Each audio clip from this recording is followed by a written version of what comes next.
આ દાહોદ શહેરમાં એ division post વિસ્તારમાં રથયાત્રાના દિવસે એક ફ્રોડની ઘટના હતી. જે ઘટનાની હકીકત મુજબ એક વેપારી છે, મહાવીર જ્વેલર્સના ઓનર, એમની પાસે વ્યક્તિ આવે છે અને વ્યક્તિ એમની પાસેથી 200 ગ્રામ સોનાની માંગણી કરે છે, પોતે દાન આપવા માંગે છે એવું કરી.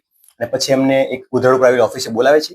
ત્યાં 200 ગ્રામ સોનું વેપારી છે એ આરોપીને હેન્ડઓવર કરે છે અને પછી આરોપી છે એ લોકરમાંથી પૈસા આપવાની એમને ભરોસો ઝાંસો આપી અને પાછલા દરવાજેથી રવાના થઈ જાય છે. આ ઘટનાની માહિતી જેવી દાહોદ પોલીસને મળી એટલે તાત્કાલિક ગુનો દાખલ કરવામાં આવ્યો હતો અને જિલ્લાના પોલીસ વડા રવિરાજસિંહ જાડેજા સાહેબના માર્ગદર્શન હેઠળ જિલ્લાની વિવિધ ટીમો આરોપીને પકડી પાડવા અને ભોગ બનનારનું ગયેલું સોનું પરત મેળવવા માટે કાર્યરત થઈ હતી.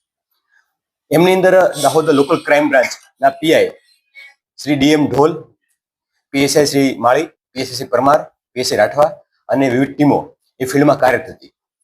આ તમામ ટીમોએ technical, human intelligence, CCTV camera અને ડેટાબેઝ તમામને ચેક કરી અને વર્કઆઉટ કરી હતી. એ દરમિયાન પોલીસને મળેલી માહિતી અને બાતમી આધારે જે આરોપીઓ છે એમના નામ જણાવ્યા હતા અને એમના હાઇડઆઉટ પણ જણાવ્યા હતા અને પોલીસે એમને ચેકિંગ દરમિયાન પકડી પાડ્યા હતા.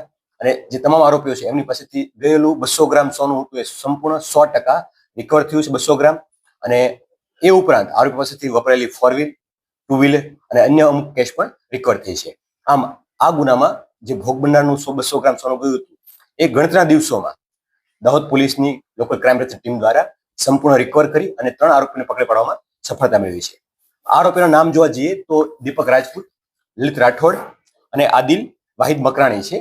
જે પૈકી દીપક અને લલિત આ બંને વ્યક્તિઓ હતા એ ગુનાને અંજામ આપતી વખતે એક્ટિવ રોલમાં હતા.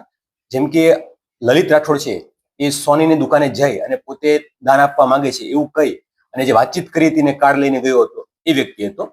અને જે દીપક રાજપૂત છે, દીપક રમેશ રાજપૂત, એ મૂળ ખેડાનો રહેવાસી છે.